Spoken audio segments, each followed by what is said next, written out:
ચલો વેદુ 7:30 વાગી ગયા છે અને ઉઠીને થોડી ઘણી તૈયાર થઈ ગઈ છે. નાઈ લીધું ને બેટા? નાસ્તો થઈ ગયો? નથી થયો તો હાલ કર લે, હવે જાવું છે ને. હે શું કરવાનું એ તો એને ખબર. હાલ હાલ કરી લે.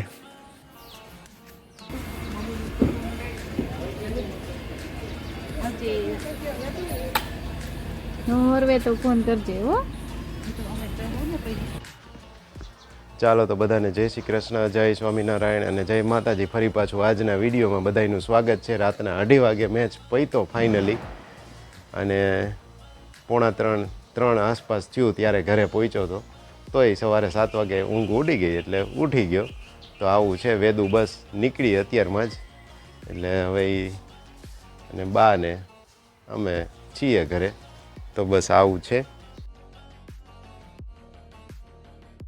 ફાઇનલી મેચ પૂરો થઈ ગયો અને ફાઇનલ મેચ જીતી ગયા એટલે પછી સારું એવું પરફોર્મન્સ થઈ ગયું. નહીં તો પછી આમાં એમ થાય, રોજ ઉઠીને જાઓ છો રાતના 2-1 વાગ્યા લગી રમવા જાઓ છો તોય જીતા તો નહીં એવું સાંભળવું પડે. તો આમાં વળી ભગવાનની દયાથી જીતાઈ ગયું એટલે વાંધો ન આવ્યો. એટલે એવું લાગતું નહોતું કે ફાઇનલ સુધી પહોંચે, પણ ફાઇનલ પહોંચીને ફાઇનલમાં જીતી પણ ગયા. તો સારું એવું રમવા મળ્યું, ટીમ વર્ક જોવા મળ્યું અને અમારું ગાઈડન્સ પણ સારું હતું બહુ, જેથી એ અમને બહુ ફાયદો કર્યો. બસ તો આવું છે. ચાલો तो मैच ख़त्म, बात ख़त्म. अभी आगे बढ़ते हैं और दिखाते हैं आपको, दिखाने लायक कुछ होगा वो. थोड़ा फ्रेश व्रेश हो जाते हैं, अपना रूटीन का काम काज कर लेते हैं, उसके बाद मिलते हैं आपको फुर्सत में. સવારના 9:30 પછીનો 9:45 આજુબાજુનો સમય છે અને કોલેજ ચોક બાજુના એરિયાનો થોડોક તમને નજારો બતાવી દો. આજના દિવસના લગ્ન પણ એટલા બધા છે કે વાત ના પૂછો. એટલે ફરી પાછો લગ્ન ગાળો એકદમ પૂરપાટ જોશમાં ચાલુ થયો છે. એમાંય આજે રવિવાર છે એટલે આજે તો કાંઈ ઘટે જ નહીં. આવતા 2-3 દિવસમાં પણ એટલા અઢળક લગ્ન છે. વળી પાછા આવતા શનિ રવિના ઘણા બધા લગ્ન ગાળો છે. એટલે લગ્ન ગાળાની સિઝન છે હમણાં થોડીક ધીમી પડી હતી, પાછી તેજ થઈ ગઈ છે. અત્યારે સવારમાં મંદિરે દર્શન કરવા જાઓ તો મને થયું થોડો તમને પણ રોડ રસ્તાનો નજારો બતાવી દઈએ.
વેદુ ક્યાં વહી ગઈ?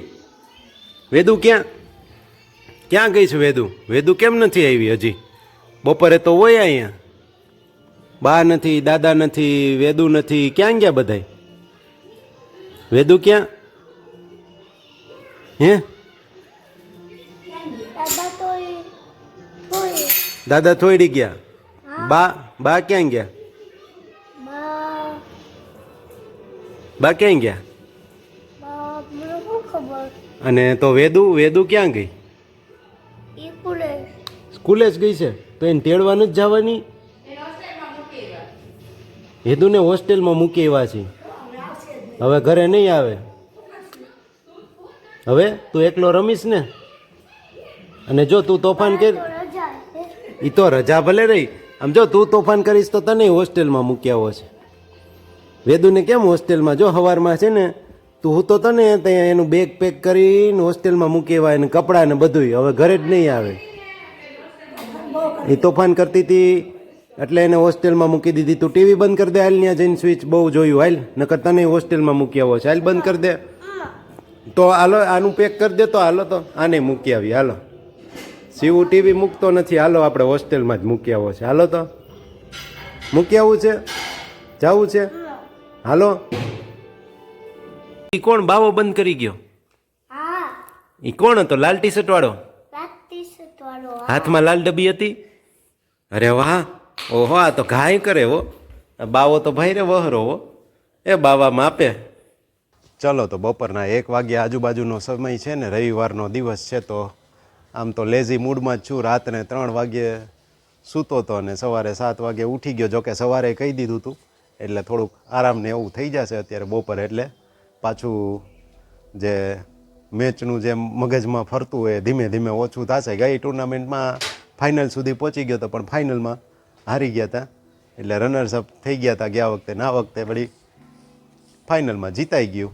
બધાએ એફોર્ટ સારા કર્યા. એટલે તો આવું છે. તો ક્રિકેટનું ટુર્નામેન્ટ અત્યારે અહીંયા પૂરું થઈ ગયું. હવે ડાયરેક્ટ દિવાળી પછી 4 મહિના બ્રેક આવશે, કારણ કે ચોમાસાની સિઝનમાં ગમે ત્યારે વરસાદ આવે એટલે આયોજન ન થાય. એટલે હવે 6 મહિના જેવું બ્રેક રહેશે અને પછી દિવાળી પછી પાછી આવી રીતની ટુર્નામેન્ટ ગોઠવવાની થશે એવી ગણતરી બધાની છે. અને વેદુ તો રાજકોટ અત્યારે પહોંચી ગઈ છે. વિધિ ભૈયા એની આજે રવિવાર સન્ડે છે એટલે કોલેજ જવાનું ના હોય એટલે એની સાથે આજે મજા કરશે. અને કાલથી એ પણ ત્યાં સેટ થઈ જશે. એકાદ વીક ત્યાં કાઢી નાખશે અને પછી બીજું વીક છે એ એના મામાની ઘરે જવાની ગણતરી છે. એટલે જોઈએ હવે. કહીને તો આવું ગઈ છે પણ હવે પછી એને વળી પાછું એમ થાય કે નથી સોળવતું તો પાછું આવવું પડે, તો વળી તેડી આવશું. તો આવું કંઈક છે. તો સ્વામિનારાયણ સંપ્રદાયમાં મેં એક વાત સાંભળેલી છે કે એક એવો બનાવ બની ગયેલો હતો કે એક લુહાર હતો ને એને શ્રીજી મહારાજે એકવાર દર્શન દીધા અને કીધું કે લોખંડની ખાણો ઉપર પ્રતિબંધ આવવાનો છે, એટલે તારું જેટલા માને એટલા હરિભક્તોને ને એ બધા હવે લોખંડનો વ્યવસાય છોડી દો અને બધું વેચીને પૈસા ભેગા કરીને પછી લાકડાનો ધંધો ચાલુ કરો. એટલે ઓલા લુહારે કીધું કે હવે લાકડાનો ધંધો હાલશે કે નહીં કેમ ખબર. એટલે શ્રીજી મહારાજે કીધું કે હલાવો ન હલાવો મારા હાથની વાત છે ને, કે હું કીધું એમ કરો. અને પછી જાતા જાતા એટલું કહી ગયા કે તારા ઓલા 5,000 એક વ્યક્તિ પાસે લેવાના બાકી છે કે એ તું પાછા લઈ લેજે ને પાછો આજના જ દિવસે જ લઈ લેજે, કાલે કે કાલના ઉપર છોડતો નહીં. કે મારા ભક્તોનું ખોટું થાય ને એ મને ગમતું નથી એટલા માટે. એટલે આવું કંઈક એક ઘટના બનેલી હતી. અને પછી ઓલા લુહારે એને જે બધા ઓળખીતા હતા એ બધાને કીધું કે હવે તમે આ મૂકી દો. કેટલાય મહિના ને કેટલાય 9 મહિના એટલા ફાવી ગયા એવું હતું. જેટલા મહિના એને ધંધો બદલી દીધો અને એ બધા ફાવી ગયા અને 9 મહિના એટલે બધાને થોડી તકલીફ પડી.